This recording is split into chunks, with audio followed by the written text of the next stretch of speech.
দুদিন ধরে রিমি অসুস্থ থাকায় একেবারে পড়াশোনা করে উঠতে পারেনি। বসে থেকে পড়লেই তার মাথা ঘুরতে থাকে, আর শুয়ে শুয়ে পড়তে গেলেই সে কখন ঘুমিয়ে পড়ে তার কোনো হুঁশ থাকে না। গায়ে 104 ডিগ্রি জ্বর নিয়ে রিমি সুলেখা ম্যাডামের দেওয়া 5 পাতার একটা রচনা কিছুতেই মুখস্থ করে উঠতে পারে না। এই 5 পাতাই যেন তার কাছে 500 পাতার সমান মনে হয়। রিমি অঝোর নয়নে কাঁদতে থাকে এবং তার মা তাকে তার কান্নার কারণ জিজ্ঞাসা করে। মাকে কি বলে দেব যে সুলেখা ম্যাডাম বলেছে পড়া না পেলে মারবে, কিন্তু মা যদি এটা শুনে স্কুলে গিয়ে ম্যাডামের সাথে কথা বলে তাহলে তো ম্যাডাম আমাকে আরো মারবে, আর ম্যাডাম তো বলেছে স্কুলের কথা বাড়িতে গিয়ে না জানাতে। এই রিমি, কি হলো মা? তুই কেঁদেই যাচ্ছিস কেন? আমাকে বল, মাকে সব কথা বলতে হয়, বল বলছি। কিচ্ছু হয়নি মা, আমার পড়াটা কিছুতেই মুখস্থ হচ্ছে না, তাই কান্না পাচ্ছে। আমার জ্বর বলে, না হলে এতক্ষণে এরকম কত পড়া মুখস্থ হয়ে যেত, তাই না বলো মা? আমার পড়াগুলো সব মাথা দিয়ে ঢুকছে আর বেরিয়ে যাচ্ছে, ধরে রাখতেই পারছি না আমি। এই শুনে সীমা দেবী নিজেই রিমিকে পড়াতে শুরু করে। কিছুক্ষণের মধ্যে রিমির খুব শরীর খারাপ করতে শুরু হয়। সে পুরো পড়াটা শেষ না করেই আবার শুয়ে পড়ে। সেদিন সারা রাত তার ঘুম ভাঙে না। একেবারে পরের দিন সকালে উঠেই রিমি আবার কাঁদতে শুরু করে। সীমা দেবী তাকে অনেকবার করে বোঝানোর চেষ্টা করে, কিন্তু রিমি কিছুতেই তার কান্না থামায় না। আমি আজকে স্কুলে যাব না মা, প্লিজ তুমি আমার একটা কথা শোনো, আমি তো তোমার সব কথা শুনি, বলো। সীমা দেবী নানান রকমের কথা বলে রিমিকে বুঝিয়ে স্কুলে পাঠিয়ে দেয়। স্কুলে গিয়ে রিমি সারাক্ষণ ভয়ে কাঁপতে থাকে। সুলেখা ম্যাডামকে ক্লাসে আসতে দেখে তার ভয়ের মাত্রা ছাড়িয়ে যায়।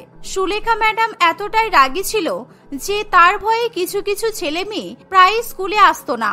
বেশ কয়েকদিন রিমি স্কুলে আসেনি দেখে সুলেখা ম্যাডাম ধরেই নেয় যে রিমিও হয়তো পড়া না দেওয়ার ভয়ে স্কুলে আসেনি। তাই সুলেখা ম্যাডাম ক্লাসে ঢুকেই সবার প্রথমে রিমিকে বেঞ্চ থেকে বেরিয়ে আসতে বলে। এই রিমি, তুমি বেরিয়ে এসো, বেরিয়ে এসো বলছি। পড়া দিয়েছি বলে পরপর 3 দিন স্কুল থেকে ডুব মেরে দিলে। আমাকে যদি আমার চেয়ার থেকে নেমে তোমার কাছে যেতে হয় তাহলে কিন্তু তুমি ভাবতেও পারছো না তোমার সাথে কি হতে চলেছে। রিমি নিজের বেঞ্চ থেকে বাইরে বেরিয়ে আসে। ম্যাডাম, আমার তো খুব জ্বর হয়েছিল, তাই জন্য আমি আসতে পারিনি। আপনি আমার মাকে জিজ্ঞাসা করে নেবেন, মা আজকে ছুটির সময় স্কুলে আসবে। জ্বর হয়েছিল বলে কি খাওয়া ভুলে গিয়েছিলে? না খেয়েছিলে তুমি? নিশ্চয়ই নয়, তাহলে পড়াটা কিভাবে ভুলে গেলে? এক্ষুনি হাত দুটো সামনে করো, করো বলছি। রিমি তার হাত দুটো সামনে করতেই সুলেখা ম্যাডাম তার টেবিলের উপর রাখা মোটা স্কেল দিয়ে রিমির হাতে খুব জোরে জোরে মারতে থাকে। মুহূর্তের মধ্যেই রিমির হাতগুলো পুরো লাল হয়ে যায় আর রিমি অঝোর নয়নে কাঁদতে থাকে। এই দেখে তাদের ক্লাসের অন্যান্য বাচ্চারাও খুব ভয় পেয়ে যায়। যারা যারা পড়া বলতে পারে না, সুলেখা ম্যাডাম তাদের প্রত্যেককেই একইভাবে মারতে থাকে। সবাই কান খুলে শুনে রাখো, আমার ক্লাসে এত বাদরামি চলবে না। প্রত্যেককে প্রত্যেক দিন পড়া দিতে হবে আর প্রত্যেক দিন ক্লাসে উপস্থিত থাকতে হবে। যে যেদিন উপস্থিত থাকবে না তার জন্য তাকে 20 টাকা করে দিতে হবে। মানে কেউ 1 সপ্তাহ না আসে সে 140 টাকা দেবে ম্যাডাম? কিন্তু ম্যাডাম, আমরা তো সবাই গরিব, আমাদের কাছে তো এত টাকা থাকে না। আর বাড়িতে এত টাকা চাইলে তো মা বাবা জিজ্ঞাসা করবে কেন নিচ্ছি। সেসব জেনে তো আমার কাজ নেই, তবে হ্যাঁ, যে কদিন আসবে না প্রত্যেক দিনের জন্য 20 টাকা করে দিতেই হবে। কেউ যদি 4 দিন উপস্থিত না থাকে তাহলে 4 দিন পরে স্কুলে এসে আমার কাছে 80 টাকা জমা দিতে হবে। রিমি, কালকে তুমি 60 টাকা নিয়ে আসবে, মনে থাকে যেন। 1 মাস আগেই রিমিদের স্কুলের পুরানো টিচার অলকা ম্যাডাম কোনো কারণে স্কুল ছেড়ে দেয়, আর তারপরেই গ্রামের প্রধান কুমারেশ বাবু শহরের কয়েকটি স্কুলে আর্জি জানিয়ে সুলেখা ম্যাডামকে তাদের স্কুলের বাচ্চাদের পড়ানোর জন্য নিয়ে আসে। সুলেখা ম্যাডাম দেখতে যেমন সুন্দর ছিল, তার ব্যবহার ছিল তার উল্টো। সে প্রচন্ড রাগী ছিল এবং বাচ্চাদের শাস্তি দেওয়ার আগে একবারও ভাবতো না। সুলেখা ম্যাডাম কথায় কথায় তাদেরকে বকাবকি করত। একটু পান থেকে চুন খসলেই স্টুডেন্টদের স্কেল দিয়ে হাতে মারত। সে এতটাই রাগী ছিল যে তার ভয়ে বাচ্চারা টিফিন টাইমে খেলতে না বেরিয়েও ক্লাসে বসে পড়াশোনা করত। এমন ভাবেই দিন কাটাতে কাটাতে ওই প্রাইমারি স্কুলের বাচ্চারা তাদের পুরানো টিচার অলকা ম্যাডামকে খুবই মিস করতে থাকে। আমাদের অলোকা ম্যাম কত ভালো ছিল তাই না? আমাদের কারো শরীর খারাপ হলে ম্যাডাম নিজে তার বাড়িতে ফোন নিয়ে দেখতে যেত, আবার ক্লাসে কেউ পড়া না পারলে তাকে নিজের বাড়িতে ডেকে সমস্ত পড়া মুখস্থ করাতো। আমরা তো ম্যামকে খুব ডিস্টার্ব করেছি, ম্যামের চেয়ারে নোংরা ফেলে রেখেছি, ম্যামের ক্লাস করতে আসেনি, ম্যামের কোনো কথাই শুনিনি, এমনকি ম্যামের খাওয়ার জলেও আমরা নোংরা ফেলে দিয়েছিলাম। ম্যামকে কষ্ট করে মাঠের কল থেকে জল এনে খেতে হয়েছে, এই জন্যই তো ম্যাম আমাদেরকে ছেড়ে চলে গেছে। আমাদের নিজের ভুলের জন্যই আজকে আমাদের এরকম একটা রাগী টিচারের ক্লাস করতে হচ্ছে। এই ম্যামটা তো আমাদের কোনো কথাই শোনে না। আমি তো এখন ভাবছি কিভাবে বাড়ি থেকে 60 টাকা নিয়ে আসবো, আমার মায়ের কাছে তো অত টাকা থাকে না। আর সুলেখা ম্যাডামের কোনো ক্লাসই তো কামাই করা যাবে না, আমার বাবার কাছেও তো অত পয়সা থাকে না যে কামাই করলে 20 টাকা করে দিতে পারবে। এভাবেই বাচ্চারা তাদের ম্যাডামকে নিয়ে নানান রকমের আলোচনা করতে থাকে। কিছুক্ষণ পরেই তাদের টিফিন পিরিয়ড শেষ হয়ে গেলে তারা আবার প্রত্যেকে বই খাতা নিয়ে যে যার জায়গায় গিয়ে বসে পড়ে। কিছুক্ষণ পরে আবার সুলেখা ম্যাডাম চলে আসে। ক্লাসে যেটুকু ফিসফিস করে কথা হচ্ছিল সেটাও পুরোপুরি বন্ধ হয়ে যায়। সবাই সবার ইংরেজি খাতা বের করো, আমি যেগুলো যেগুলো বোর্ডে লিখছি সবাই সেগুলো নিজের খাতায় লিখবে, আর ক্লাসের শেষে আমাকে সবকিছু চেক করিয়ে তারপর বাড়ি যাবে। সমস্ত বাচ্চারা সুলেখা ম্যাডামের কথা শুনে লিখতে শুরু করে। ক্লাস একদম নিস্তব্ধ হয়েছিল। 2 দিন আগে রিমি জ্বর থেকে উঠেছে। ক্লাস চলাকালীন হঠাৎই তার খুব জোরে হাঁচি পায়। সে অনেক আটকে রাখার চেষ্টা করলেও ক্লাসের নিস্তব্ধতা ভেঙে সে খুব জোরে হেঁচে ফেলে। আমার ক্লাসে এসে তুমি এভাবে ক্লাস ডিস্টার্ব করছো, ইচ্ছা করে এসব করো তাই না, যাতে ক্লাসটা নষ্ট হয়ে যায় আর তোমাদের কাউকে আমি পড়াতে না পারি? না ম্যাডাম, আমি সত্যি বলছি, আমার জ্বর হয়েছিল, সেই জন্যই আমার হাঁচি হয়েছে। আমি ক্লাস ডিস্টার্ব করতে চাইনি ম্যাডাম। আমার মা তো আজকে আমাকে নিতে আসবে, আপনি মাকে জিজ্ঞাসা করবেন। হ্যাঁ ম্যাডাম, রিমি সত্যি বলছে, ওর খুব জ্বর হয়েছিল। ওর মা আর আমার মা তো একই সেলাই কারখানায় কাজ করে, ওর মা আমার মাকে বলেছিল, সেই জন্যই আমি জানি। তাহলে তো ভালোই, তোমাদের মায়েরা একসাথে কাজ করে, তোমরা দুজনেও একসাথে বাইরে গিয়ে কান ধরে দাঁড়িয়ে পড়ো। বড়দের মুখে মুখে তর্ক করে স্টুডেন্টদের আমি আমার ক্লাসে রাখতে পারবো না। রিমি আর প্রিয়ম না চাইলেও তাদের কড়া রৌদ্রের মধ্যে কান ধরে দাঁড়িয়ে থাকতে হয়। তাদের তেষ্টায় গলা শুকিয়ে আসে, কিন্তু তবুও ম্যাডাম তাদের ক্লাসে আসতে দেয় না। সবাই যখন স্কুল থেকে বেরিয়ে যাবে এমন সময় সুলেখা ম্যাডাম এসে রিমির সঙ্গে কথা বলে। তোমার মা আজকে কেন আসবে তোমাকে নিতে? ওই স্কুলের পাশের মেলাটাতে যাবে তাই তো? পড়াশোনা করার বেলায় তোমার জ্বর হয় আর মেলা ঘোরার সময় তোমার জ্বর হয় না তো? মেলায় না গিয়ে সোজা বাড়ি যাবে, এই আমি বলে দিলাম। ম্যাডাম তোকে এত বেশি অপছন্দ করে কেন বলতো? তুই তো পড়াশোনাও ভালো করিস, ম্যামের মুখের উপর কথাও তো বলিস না, তাহলে তোর উপর এত বেশি রাগ কেন করে? আমি নিজেই বুঝতে পারি না। আমাদের অলোকা ম্যাডাম কত ভালো ছিল, আমাদের অনেক ভালোবাসতো। আমরা সত্যি সত্যি অলোকা ম্যাডামকে অনেক কষ্ট দিয়েছি। এভাবেই নানান রকমের কথা আলোচনা করে তারা যে যার বাড়িতে চলে যায়। রিমির মা তাকে স্কুল থেকে নিতে আসলেও রিমি তার মায়ের সঙ্গে মেলায় ঘুরতে যেতে চায় না। দেখতে দেখতে আরো বেশ কয়েকদিন কাটে। হঠাৎই একদিন রিমিদের ক্লাস চলছে এমন সময় তাদের গ্রামের মহাজন সেখানে তার 2-1 লোককে নিয়ে আসে। মহাজনের লোকেরা ক্লাসে এসেই 2টো বড় বড় মাটির কলসি তাদের ক্লাসে রেখে দেয়।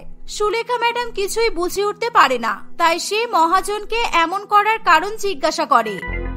আসলে আমি 2-1 দিন লক্ষ্য করেছি, এই ক্লাসে 2-1টা করে বাচ্চা প্রায় প্রত্যেকদিন রোদের মধ্যে দাঁড়িয়ে থাকে, আর এই ক্লাসরুমটাও এত গরম যে ওদের কাছে থাকা জলগুলো হয়তো খুব গরম হয়ে যায়। রোদ থেকে ভেতরে এসে গরম জল খেলে আরো শরীর খারাপ করবে, তো সেই জন্যই আমি 2টো মাটির কলসির ব্যবস্থা করে দিলাম, যাতে ওরা ঠান্ডা জল খেতে পারে। মানে আপনি বলতে চাইছেন আমি ওদেরকে এতটাই অমানবিক শাস্তি দিই যে আমার কারণে ওদের শরীর খারাপ হতে পারে, তাই তো? আমি একদমই কিন্তু তাই বলিনি ম্যাডাম, বাচ্চাদের অসুস্থতার কথা ভেবেই এগুলো এখানে রাখলাম। আর ক্লাসে ঠান্ডা জল থাকলে তো আপনিও খেতে পারবেন, আমি সবার কথা ভেবেই এমন সিদ্ধান্ত নিয়েছি। শুধু এই ক্লাসেই নয়, আমি প্রত্যেকটা ক্লাসেই 2টো করে মাটির কলসি রাখার ব্যবস্থা করেছি। এই বলে মহাজন এবং তার লোকেরা সেখান থেকে চলে যায়। সুলেখা ম্যাডাম মহাজনের উপর রাগ করে তার ছাত্রছাত্রীদের উপর সেই রাগটা দেখাতে থাকে। এখন সুলেখা ম্যাডাম কাউকেই আর ক্লাসের বাইরে কান ধরে দাঁড় করায় না, সবাইকে ক্লাসের ভেতরেই কান ধরে দাঁড় করিয়ে রাখে। আর তারপরেও কেউ তার অবাধ্য হলে তার মুখের থেকে বেশি তার স্কিল কথা বলে।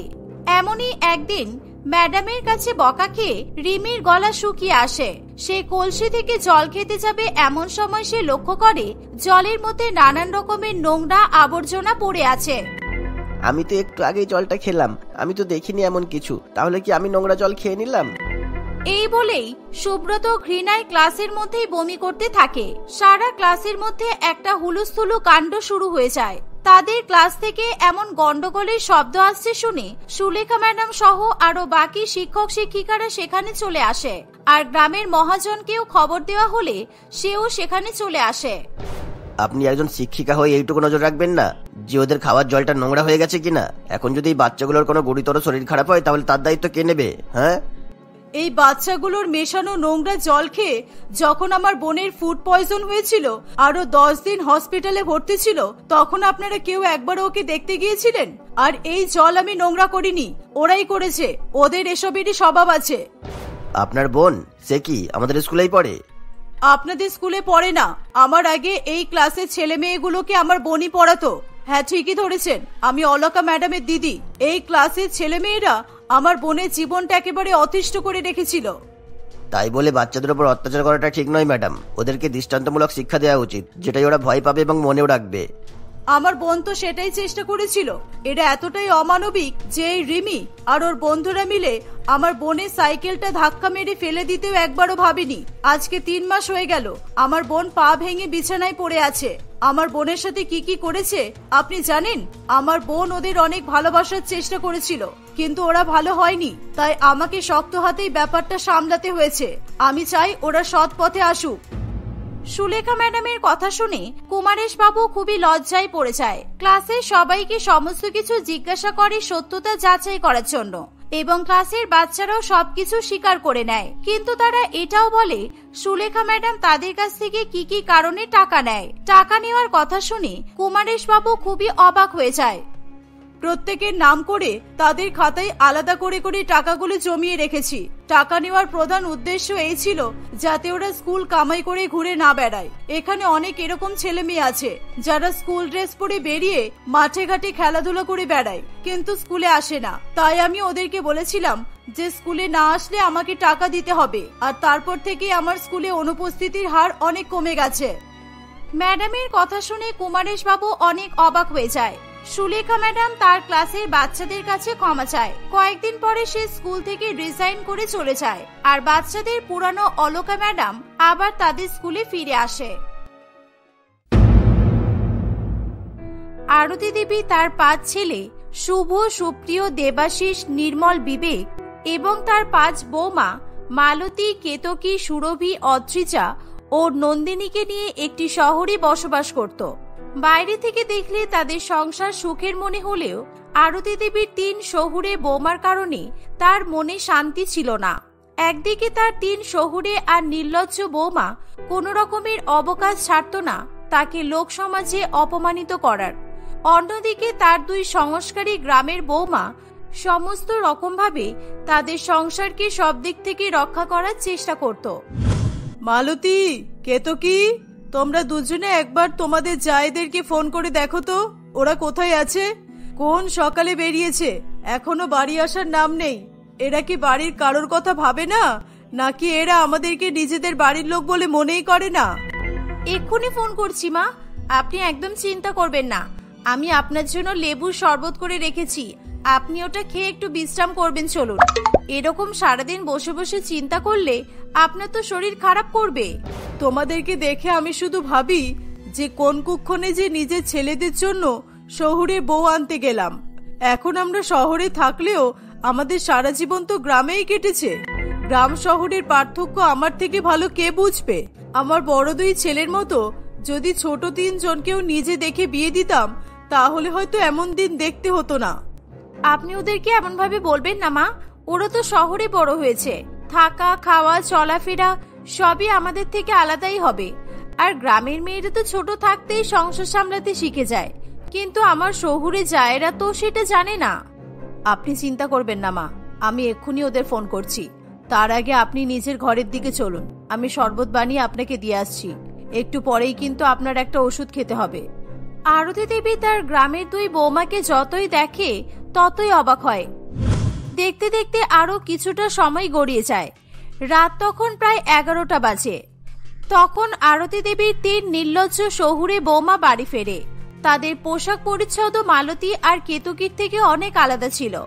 এত রাত করে বাড়ি ফেরায় সুরভি, অদ্রিজা আর নন্দিনীর উপর বাড়ির প্রত্যেকেই খুবই রেগে যায়।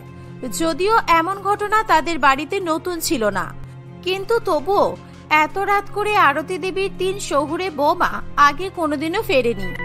এখন তোমাদের বাড়িতে আসার সময় হলো, কোথায় গিয়েছিলে তোমরা? আর যখন দেখছো এত দেরি হচ্ছে, তাহলে বৌদিদের বা মা বাবাকে ফোন করে কেন জানিয়ে দাওনি? আমি জানি আমাদের নিয়ে তোমাদের কোনো চিন্তা হয় না, কিন্তু এই বয়স্ক মানুষরা তোমাদের জন্য না খেয়ে বসে থাকবে সেটা তোমরা জানো তো?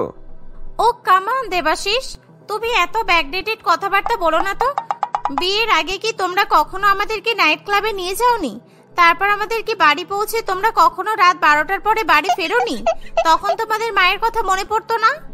আসলে দিদি, তুমি ভুলে যাচ্ছ, ছেলে আর মেয়েদের জন্য নিয়ম আলাদা থাকে। ছেলেরা 12টায় বাড়ি ফিরলে সেটা গ্রহণযোগ্য হলেও বৌমাদের বাড়ি ফিরতে 11টা বাজলেই সেটা নিয়ে তৃতীয় বিশ্বযুদ্ধ না লাগলে শাশুড়ি মায়েদের পেটের ভাত হজম হয় না। আদ্রিজা, আমি তোমার অনেক খারাপ ব্যবহার সহ্য করেছি, আর নয়। তুমি মায়ের নামে কি সব কথা বলছো? তুমি জানো তোমাদের জন্য অপেক্ষা করতে করতে মা রাতে কিচ্ছু খায়নি, এমনকি মায়ের রাতের ওষুধগুলোও বাকি পড়ে আছে। ওর উপর চিৎকার করে কি লাভ? ও তো ভুল কিছু বলেনি। ও যেটা বললো আমি সেটাই বলতে চাই, কিন্তু এখন আর কথা বাড়িয়ে সময় নষ্ট করার মতো শরীরে শক্তি নেই। আমাকে এখন ঘুমাতে হবে, কাল সকালে আবার বেরোনোর আছে। বাড়িতে ঢুকে 10 মিনিট হলো না, আর তোমরা পরের দিন বেরোনোর প্ল্যানও ঠিক করে নিলে। আমি সত্যিই বুঝতে পারছি না তোমরা এত কিভাবে পাল্টে গেলে। প্রত্যেকদিন বাড়ি থেকে তোমাদের কেন বেরোতে হয় বলো? আমাদের কাজ থাকে তাই আমরা বেরোই। আজকে যেমন এক বান্ধবীর জন্মদিনে গিয়েছিলাম, কালকেও সেরকম শহরের একটা ডিস্কোতে পার্টি আছে, ওখানেই যাব। এসব স্পেশাল ইভেন্টস গুলো অ্যাটেন্ড করতে হয়, তা না হলে লোকে আমাদেরকেও আমাদের বড় জায়েদের মতো গাইয়া ভাববে যে। ঠিক আছে বৌমা, এখন ঘরে গিয়ে বিশ্রাম করো। কালকে বেরোনোর আগে বলে যেও, আর ফিরতে যদি দেরি হয় সেটাও একটু ফোন করে জানিয়ে দিও, তাহলেই হবে। কাজের মাঝে এতবার ফোন করা যায় না, বুঝলেন তো। বাড়ির বাইরে বেরোলেও যদি বাড়ির লোকেদের সাথেই কথা বলতে থাকি, তাহলে বাইরে এনজয় করব কখন? তুমি যে এত নির্লজ্জ, আমি সত্যিই সেটা কল্পনা করতে পারিনি। তুমি বাড়িতে ঢোকার পর থেকে আমার মায়ের সাথে খারাপ ব্যবহার করছো। এবার থেকে মায়ের কথা না শুনলে আমি তোমাদের বাড়ি থেকে বেরোনোই বন্ধ করে দেব। তোমাদের বলে আপনি কাদেরকে মিন করতে চাইলেন দাদা? আমাদের না, মানে আমাকে আর নন্দিনীকেও। এরকম ভুল ভুলেও করবেন না, আমি আপনাকে আজকেই ওয়ার্নিং দিয়ে দিচ্ছি। আপনি নিজের বউকে যত পারবেন শাসন করুন, আমাদের শাসন করতে আসবেন না। অদ্রিজার এমন ব্যবহার দেখে নির্মল অদ্রিজার গায়ে হাত তুলতে গেলে মালতী তাকে আটকায়। আমি মানছি ও দোষ করেছে, তাই বলে তুমি ওর গায়ে হাত তুলবে? তোমার বাবা মা তোমাকে এই শিক্ষা দিয়েছে? স্ত্রীর গায়ে হাত তুলতে চেয়ে তুমি নিজের মায়ের শিক্ষাকে এভাবে ছোট করে দিলে। ওদেরকে এখন বিশ্রাম করতে দাও, আর এখন কিছু বলতে হবে না। তারা কেউ আর কথা না বাড়িয়ে যে যার ঘরে বিশ্রাম করতে চলে যায়। আরতি দেবীর সংসারে এমন অশান্তি নতুন ছিল না। প্রত্যেক দিনই তাদের বাড়িতে কিছু না কিছু নিয়ে ঝামেলা লেগেই থাকত। কোনোদিন আরতি দেবী তার শহুরে বৌমাদের পোশাক আশাক নিয়ে কিছু বললে তারা সবার সামনে তাদের শাশুড়ি মাকে অপমান করত। আবার কোনোদিন বাড়িতে থেকে তাদের কাজ করতে বললে তারা তাদের 2 জায়েদের সঙ্গে নিজেদের তুলনা করে তার জায়েদের নানান রকম খারাপ কথা বলতো। একদিন আমি আর কেতুকে একটু বেরোচ্ছি, আমাদের ঘরের জন্য কিছু জিনিস আনতে হবে। আমরা যত তাড়াতাড়ি সম্ভব ফিরে আসার চেষ্টা করব, আর যদি দেরি হয় আমি আপনাকে ফোন করে জানিয়ে দেব। এই বলে মালতী আর কেতকী বেরোতে যাবে এমন সময় সুরভি, অদ্রিজা আর নন্দিনী সেখানে চলে আসে। বাবা, তোমরাও আজকাল বেরোনো শুরু করলে নাকি? আমাদের কপি করার চেষ্টা করছো? পারবে আমাদের মতো লাইফস্টাইল মেনটেন করতে? আর এখন তোমরা বেরোচ্ছ কেন? তোমরা জানো না একটু পরে আমরা বেরোবো?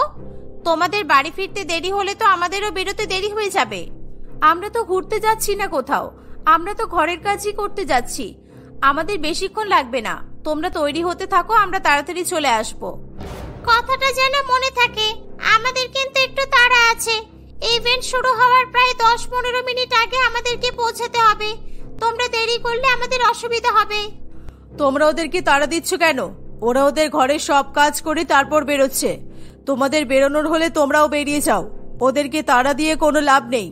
লাভ আছে মা, ওরা যদি বাড়িতে না থাকে আমরা যদি আপনাকে একা বাড়িতে রেখে চলে যাই তাহলে তো আপনার ছেলেরা আসতে না আসতেই আপনি ওদের কাছে আমাদের নামে নিন্দা গাওয়া শুরু করে দেবেন। আপনাকে এরকম সুযোগ দেওয়াটা কি ঠিক হবে? নির্লজ্জতার সীমা ছাড়িয়ে যেও না সুরভি। উনি আমাদের শাশুড়ি মা হন, মানে আমাদের মা, আর তার সাথে এরকম ব্যবহার করো না। এসব আমাদের সংস্কৃতির মধ্যে পড়ে না। এই রাখো তো তোমার সংস্কৃতি, শুধু সংস্কৃতি সংস্কৃতি করতে থাকো। বাড়িতে বসে বাসন মাজা, রান্না করা আর এই বস্তা পচা শাড়ি পরে ঘুরে বেড়ানোটাকেই সংস্কৃতি বলে না। এখন সময় নষ্ট না করে যাও এখান থেকে। মালতী আর কেতকী কোনো রকমের কথা না বাড়িয়ে সেখান থেকে চলে যায়। বাইরে বেরিয়ে কিছুক্ষণ যেতেই তার একটি পাবলিক টয়লেটের দিকে যায়। সেখানে গিয়ে নিজেদের গ্রামীণ জামাকাপড় ছেড়ে একদম শহরের মেয়েদের মতো সেজে গুজে বাইরে আসে। সেখান থেকে তারা একসাথে বাজার করতে চলে যায়। আইডিয়াটা কেমন লাগিয়েছি বল? আমরা গ্রাম থেকে শহরে এসেছি বলে সারা জীবন কি আমাদেরকে ঘরের কাজ করেই যেতে হবে? আর সারাদিন কি শাড়ি পরেই থাকতে হবে? আর ওদিকে দেখ, আমাদের জায়েরা কত মডার্ন মডার্ন জামা কাপড় পরে, কত জায়গায় ঘুরে বেড়ায়। আমাদের কি সেগুলো করতে ইচ্ছা করে না বলতো? ঠিক বলেছো দিদি। শহুরে জীবনযাপন কাটাবো বলে তুমি যে বুদ্ধি লাগিয়েছো, তার জন্য আমি তোমার কাছে সারা জীবন কৃতজ্ঞ থাকবো। আমার কতদিনের শখ ছিল ছোট ছোট জামা কাপড় পরার, পার্টিতে যাওয়ার। এখন তোমার জন্য সবই করতে পারবো। চল এবার তাড়াতাড়ি ঘোরাঘুরি করে কিছু জিনিসপত্র কিনে আবার জামা কাপড় চেঞ্জ করে বাড়ি যেতে হবে। মালতী আর কেতকী দুজনে বাড়ির সকলের চোখে ধুলো দিয়ে বাড়িতে সভ্যভদ্র বৌমা সেজে থাকতো। বাড়ির বাইরে বেরিয়ে তারা পুরো ভোলি পাল্টে নিত। তারা এমন ভাবে সেজে গুজে রাস্তায় থাকতো যে তাদের বাড়ির লোকেরাও তাদের পাশ থেকে চলে গেলে তাদেরকে চিনতে পারত না। কিছুক্ষণ পরে আবার শাড়ি পরে মালতী আর কেতকী বাড়ি ঢোকে। তাদের দেরি হয়েছে দেখে সুরভি, অদ্রিজা আর নন্দিনী তিনজনের উপর প্রচন্ড রাগ করে চেঁচেমেচি করতে থাকে। তোমরা ইচ্ছা করে দেরি করলে বলো? তোমরা জানতে আমাদের ইভেন্টে তাড়াতাড়ি পৌঁছাতে হবে, আর তাই তোমরা দেরি করলে, তাই তো? এই কয়েকটা বাজার করতে তোমাদের 4 ঘন্টা লেগে গেল। আমি বুঝতে পারি না তোমরা আসলে বোকা না আমাদেরকে বোকা ভাবো। এই রে, এরা আবার আমাদেরকে সুলভ শৌচালয় থেকে জামা চেঞ্জ করে বেরোতে দেখে ফেলেনি তো? না না, কি করে দেখবে? এরা তো বাড়িতেই ছিল। তাহলে কি কেউ এদেরকে কিছু বলে দিয়েছে? এই যে তোমাদের বলছি, শহরের সবচেয়ে বড় ডিস্কোতে আমাদের আজকে একটা বড় পার্টি আছে। সেখান থেকে ফিরতে আমাদের 12টা বেজে যেতে পারে। আর কোনো কাজ করো না করো, আমাদের শাশুড়ি মাকে খাইয়ে দাইয়ে ঘুম পাড়িয়ে দিও। সারাদিন আনন্দ করে বাড়ি এসে ঝগড়াঝাটি ভালো লাগে না। ডিস্কো? কোন ডিস্কো? কোথায় পার্টি? না মানে আমি এই কারণেই জানতে চাইছিলাম যে যদি তোমাদের কোনো অসুবিধা হয় তাহলে বাড়ি থেকে কাউকে পাঠাতে পারবো তোমাদেরকে নিয়ে আসার জন্য।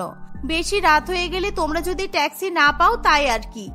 আমাদেরকে বাড়ি পৌঁছে দেওয়ার লোকের কোনো অভাব নেই। আমরা একবার ডাকলেই গাড়ির লাইন লেগে যাবে। তাও যখন জানতে চাইলে বলেই দিই, আমাদের শহরের দক্ষিণ প্রান্তে ফেয়ারি টেল বলে একটা নাইট ক্লাব আছে, আমরা সেখানেই যাচ্ছি। আরতি দেবীর আর এসব ভালো লাগে না। একদিকে শহুরে 3 বৌমার নির্লজ্জতা, অন্যদিকে বাড়িতে দিনরাত অশান্তি, কিছুই সে আর মানিয়ে নিতে পারছিল না।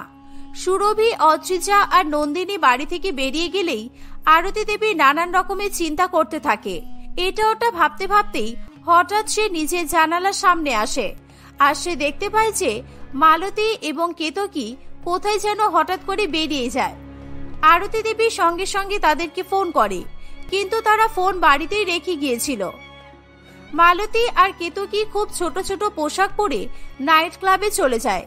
সেখানে বেশ কিছু ছেলে তাদের হঠাৎই খুবই বিরক্ত করতে থাকে, তাদের সঙ্গে অসভ্যতামি করে। এসব দেখে নাইট ক্লাবে থাকা অন্য একটি মেয়ে মহিলা হেল্পলাইনে ফোন করে।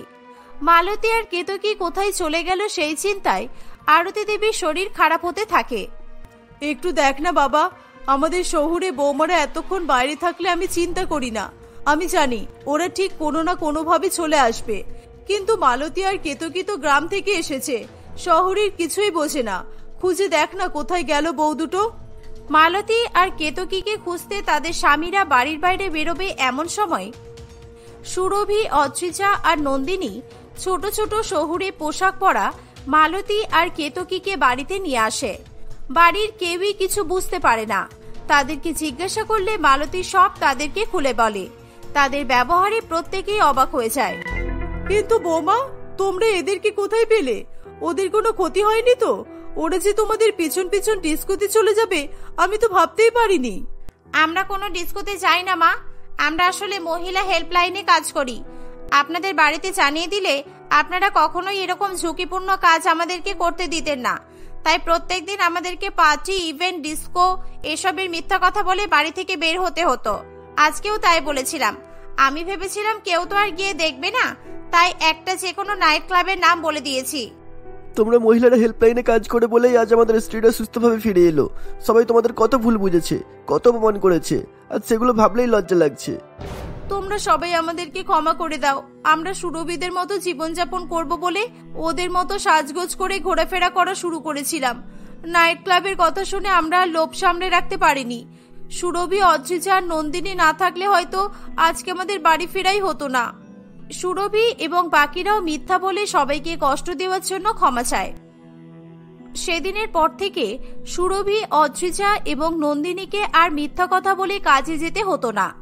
অন্যদিকে মালতী আর কেতকী আগের মতোই সুন্দরভাবে ঘর সংসার সামলাতে থাকে।